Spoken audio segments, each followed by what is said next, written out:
अस्सलाम वालेकुम बच्चों। जी मेरे नन्हे मुन्ने प्यारे प्यारे दोस्त कैसे हैं? ठीक ठाक है, मज़े से हैं? क्यों भाई आज तो कुछ उदास उदास से लग रहे हैं। हाँ, जब मुझे पता चल जाता है कि जब आप उदास होते हैं या इस तरह से गमगीन होकर बैठे हुए होते हैं तो मुझे समझ में आ जाता है कि आपका मूड क्या है। जी मैं आपकी दोस्त हूँ ना, मैं आपको अच्छे से समझने लगी हूँ कि आज मेरे दोस्त मुझसे क्या चाहते हैं। कैस करूँ कि आज आपका दिल क्या चाह रहा है? हाँ बताऊँ मैं आपको। जी आज आपका दिल चाह रहा है कहानी सुनने को, है ना? जी देखा, मैं पहचान गई कि आज आपका दिल चाह रहा है कहानी सुनने को। चलें भाई, अब आज कोई काम नहीं करेंगे। जब मेरे दोस्तों का दिल चाह रहा है कहानी सुनने का तो मैं भी अपने दोस्तों को कहानी सुनाऊंगी। बहुत मज़े की कहानी सुननी है। चलें जी, बस अब मुँह ठीक कर लीजिए। जी चलें जी, अब हम सुनते हैं कहानी। कहानी बड़े मज़े की है और से सुननी है, समझनी है, क्योंकि उसके बाद हमने क्या करना होता है भाई? कहानी सुनने के बाद क्या करेंगे? जी ज़रा दोस्तों को सुनाएंगे, जाके अपने दोस्तों को बताएंगे कि आज जो है हमने नई कहानी सुनी है, उस कहानी में क्या हुआ था वो अपने दोस्तों को बताइएगा, अपने बहन भाइयों को बताइएगा। जी तो मज़ा आता है ना कहानी सुनाने में भी।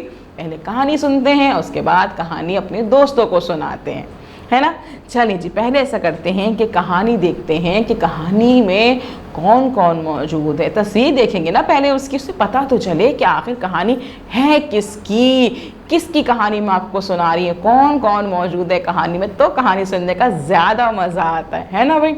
चलिए जी, उसके लिए हम क्या करेंगे, हमारे पास मौजूद है हमारी अपनी किताब। जी हमारी अपनी ही किताब में इतने मज़े की कहानियाँ मौजूद होती हैं, उसी को सुनने में इतना मज़ा आता है ना जी। तो हम क्या करते हैं, हम अपना बाब नंबर 4 खोलेंगे, सफ़ा नंबर 21 और 22 खोलेंगे और उसमें मौजूद हैं मज़े की तस्वीरें। देखते हैं क्या क्या है इसमें। क्या है भाई? कहानी का नाम है अनोखा ख्याल। कहानी का नाम है अनोखा ख्याल, अनोखा ख्याल। जी और कहानी में कौन मौजूद है, ये क्या नज़र आ रहा है भाई? जी मुझे तो ये कोई चूहा सा लग रहा है, चूहा। हाँ देखिए यहाँ पे ये इतने बहुत सारे चूहे नज़र आ रहे हैं। ओहो, यानी कि कहानी जो है वो चूहों के बारे में है। बहुत सारे चूहे हैं यहाँ पे भाई। आगे देखें तस्वीरों में तो भागड़ बिल्ले की तस्वीर भी मौजूद है यहाँ पे, और यहाँ पे जो है और भी बहुत सारे चूहे हैं। यानी कि इसमें कुछ मज़ेदार सा होने वाला है। चूहे मौजूद हैं, भागड़ बिल्ले की तस्वीर मौजूद है और बहुत सारी चीज़ें मौजूद हैं। और अनोखा ख्याल इस कहानी का नाम है। इसका मतलब है कि बहुत ही दिलचस्प कहानी है। चलें फिर ज़्यादा देर नहीं करते और कहानी का आगाज़ करते हैं, है ना भाई? चलें कहानी सुनना शुरू करते हैं और से सुननी है कहानी। चलें। राजू चूहे का कोई दोस्त ना था, वो उदास रहता था।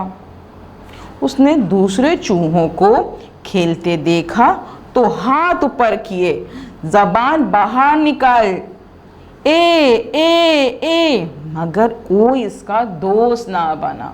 अच्छा, ये राजू चूहे की कहानी है जिसका कोई दोस्त नहीं था और वो इस वजह से उदास रहता था। क्या हो गया इसके साथ में ना? चले देखते हैं कोई दोस्त बनता है इसका या नहीं बनता। राजू ने सबको अपनी नई साइकिल की सवारी भी करने को दी, फिर भी कोई उसका दोस्त ना बना। हाँ, उसने अपने जितने वहाँ पे उसके पास मौजूद थे दोस्त वगैरह बनाने को दिल चाहता था जिनको, उनको साइकिल भी दी कि भाई साइकिल पे सवारी कर लो तो वो शायद कोई दोस्त बन जाए उसका, लेकिन कोई दोस्त नहीं बना। चले देखते हैं आगे क्या होता है। उससे एक ख्याल आया। जी उससे एक ख्याल आया, क्यों ना मैं एक अजायब घर बनाऊं जहां सबको पुरानी चीजें दिखाऊं। जी उसने अपने घर का बाग खाली किया। जी अजायब घर हमने पढ़ा था ना कल। जी तो उसने सोचा था कि मैं जो हूँ एक अजायब घर बनाता हूँ जिसमें बहुत सी चीज़ें रखूँगा। वो मामी मागी के पास गया और मामू मागा की तस्वीर ले आया। मामू ने एक बार 2 कुत्तों से लड़ाई की थी जी। वो चूहों के थाने गया और बागड़ बिल्ली की तस्वीर ले आया। ओए हो भाई, वो चूहों के थाने भी चला गया, यानी कि वो सब जगहों पे जाके पुरानी पुरानी चीजें इकट्ठा कर रहा है। अच्छा, वो जो अजायब घर बना रहा है ना, उसके लिए। अच्छा जी। अब वो जो बागड़ बिल्ली की तस्वीर लेके आया था ना, उसने क्या किया था? उसने जिसने 4 चूहों को खाया था। अच्छा, यानी कि वो ऐसी ऐसी चीज़ों को जमा कर रहा है जिसने पुराने वक्तों में कोई नया अच्छा काम किया था, है ना भाई जी। जैसे कि वो जो बागड़ वो थे हमारे पास, मामू मागा थे, उन्होंने क्या किया था? 2 कुत्तों से लड़ाई की थी। उनके लिए तो बहुत बड़ी बात है ना, चूहों के लिए कुत्तों से लड़ाई करना जी। और उसके बाद वो बागड़ बिल्ली की तस्वीर ले आया जिसने 4 चूहों को खा लिया था। उनके लिए तो बहुत तकलीफ की बात हुई ना कि 4 चूहों को खा लिया था। उसके बाद वो कसाई की दुकान से एक हड्डी ले आया। हड्डी जी, वो कसाई की दुकान से एक हड्डी ले आया जो दरख्त की तरह की थी, यानी कि दरख्त की तरह की थी, दरख्त जैसी दिखती थी, उस तरह की एक हड्डी लेकर आ गया।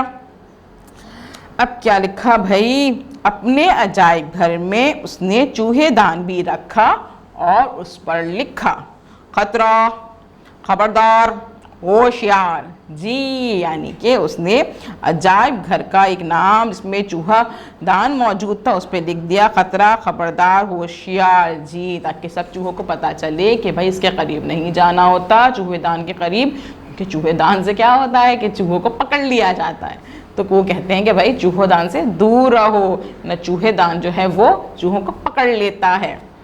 अजायब घर बहुत अच्छा लग रहा था।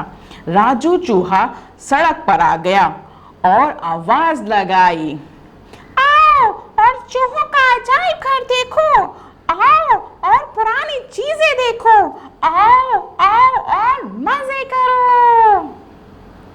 वाह वाह, क्या बात है, चूहों का अजायब घर। सबने कहा जी। जब सब ने ये सुना कि भाई एक अजायब घर बन गया है और उस अजायब घर में जो है वो मज़े मज़े की चीज़ें होंगी, पुरानी पुरानी चीज़ें होंगी, तो भाई देखने में तो बहुत मज़ा आएगा, है ना भाई। तो सब खुश हो गए। फिर क्या हुआ कि भाई कोई दोस्त बना उसका या नहीं बना, देखते हैं।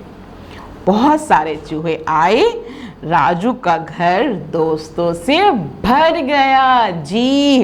वो बहुत खुश हुआ। तो भाई ये हुई हमारी कहानी कि जब राजू का कोई दोस्त नहीं तो उसने क्या किया, अजायब घर बना लिया जी। अजायब घर का सुन के जहाँ बहुत सी पुरानी चीज़ें मौजूद होती हैं तो वो देखने के लिए बहुत से लोग उसके घर पे आए, बहुत से चूहे उसके घर पे आए और आहिस्ता आहिस्ता सब उसके दोस्त बन गए, है ना मज़े की कहानी जी। अब आपने क्या करना है, अब आपने इस कहानी को बार बार सुनना है, बार बार सुनना है, ताकि कहानी अच्छे से आपको समझ में आ जाए और फिर आप अच्छे से अपने दोस्तों को सुना सकें, अपने पेरेंट्स को सुना सकें, और जब टीचर आपको कॉल करेंगी तो आप उनको भी सुना सकें कि भाई आज हमने जो है नई कहानी पढ़ी थी। कल हम मिलेंगे न्यू एक्टिविटी के साथ। अल्लाह हाफिज़।